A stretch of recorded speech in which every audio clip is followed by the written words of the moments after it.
konsep dasar Sufi healing merupakan konsep penyembuhan yang berakar pada tradisi tasawuf Islam. Dalam perspektif tasawuf, penyakit tidak hanya dipandang sebagai gangguan fisik saja, tetapi juga sebagai ketidakseimbangan spiritual yang memerlukan pendekatan holistik dalam penyembuhnya.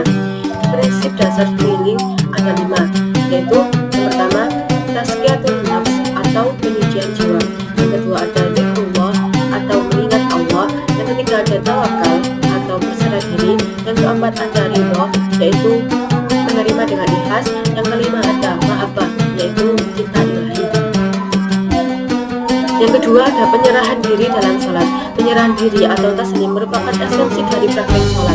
Secara linguistik, kata Islam tersendiri memiliki arti, yaitu berserah diri.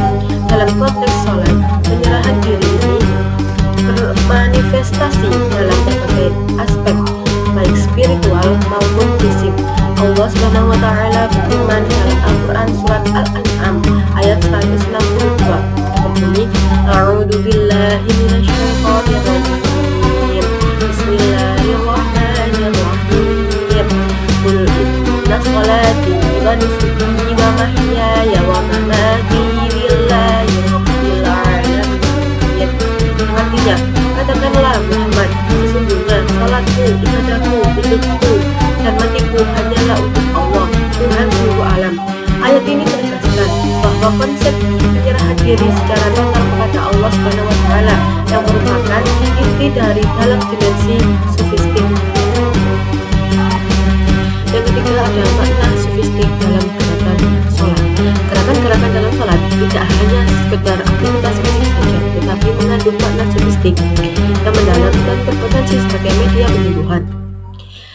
Setiap gerakan dalam sholat memiliki simbolisme dan makna yang spiritual yang memperkuat hubungan antara manusia dengan Sang Pencipta. Yang pertama ada takbiratul ihram, gerakan mengangkat kedua tangan dan mengucap Allahu Akbar saat memulai sholat merupakan simbolisasi dari pelepasan diri dari segala urusan duniawi dan memasuki ruang sakral komunikasi dengan Allah. Yang kedua ada berdiri atau qiyam dan membaca surat Al-Fatihah. Makna sufistiknya sebagai tanda kesiapan hamba untuk berdialog dengan Tuhannya. Al-Fatihah dimaknai sebagai percakapan cinta antara hamba dan Sang Khalik. Yang ketiga ada ruku. Ruku membungkuk dengan punggung sejajar. Makna sufistiknya merendahkan diri di hadapan kebesaran Allah. Ini adalah simbol kerendahan hati dan pengakuan atas kelemahan diri. Yang keempat ada i'tidal atau berdiri kembali setelah ruku.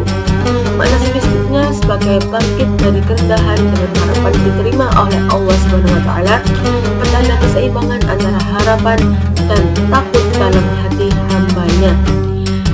Yang kelima ada sujud. Makna sufistiknya yaitu merupakan puncak kehambaan. Semakin dekat seseorang kepada Allah justru saat dia meletakkan wajahnya ke tanah. Simbol kehinaan dan totalitas penyerahan dalam sujud atau meletakkan dahi di lantai merupakan manifestasi fisik dari kerendahan hati dan ketundukan total. Rasulullah SAW bersabda, Bismillahirrahmanirrahim. Aqrabu ma yakunul 'abdu min rabbihi wa huwa sajidun fa'aksiru ad-du'a. Yang artinya, posisi hamba yang paling dekat dengan Tuhannya adalah ketika dia bersujud, maka perbanyaklah berdoa. Makna sufistik dalam gerakan sholat yang selanjutnya yaitu ada duduk tasyahud dan membaca syahadat. Posisi duduk dalam tasyahud dengan jari telunjuk yang terangkat melambangkan pengakuan akan keesaan Allah. Imam Ibnu Arabi dalam kitab Futuhat Al-Makkiyah memaknai isyarat jari dalam tasyahud sebagai penerapan tauhid yang merupakan inti ajaran Islam. Penyaksian tauhid atau syahadat dan tulus dari dalam jiwa ini juga melambangkan dari kesadaran spiritual bahwa tiada Tuhan selain Allah dan Nabi Muhammad adalah utusannya. Yang terakhir ada salam.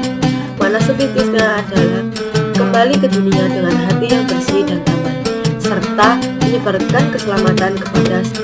Yang keempat ada spiritualitas sholat sebagai metode penyembuhan.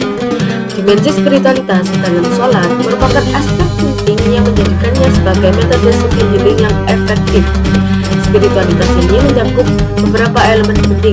Yang pertama yaitu ada sholat sebagai meditasi Islam. Dalam perspektif sufistik, sholat merupakan bentuk meditasi Islam yang mengintegrasikan aspek fisik, mental, dan spiritual. Konsep khusyuk dalam sholat sejalan dengan konsep mindfulness dalam psikologi modern. Yang kedua ada zikir dan doa dalam sholat. Pengucapan zikir dan doa dalam sholat merupakan bentuk komunikasi spiritual yang memiliki efek penyembuhan. Allah Subhanahu wa Ta'ala berfirman dalam Al-Quran surat Ar-Ra'd ayat 28 dan bunyi A'udzubillahi minasyaitonir rajim. Bismillahirrahmanirrahim. Alladzina amanu wa tatma'innu qulubuhum bi dzikrillah. Ala bi dzikrillah tatma'innul qulub. Yang memiliki arti yaitu orang-orang yang beriman dan hati mereka menjadi tentram dengan mengingat Allah. Ingatlah, hanya dengan mengingat Allah hati menjadi tentram. Lalu yang kelima, ada implementasi spiritualitas dan sholat dalam kehidupan sehari-hari. Spiritualitas sholat tidak terbatas pada waktu pelaksanaan ritual saja, tetapi idealnya terpancar dalam kehidupan sehari-hari. Imam Al-Ghazali menekankan pentingnya membawa kesadaran spiritualitas dari sholat ke dalam aktivitas sehari-hari.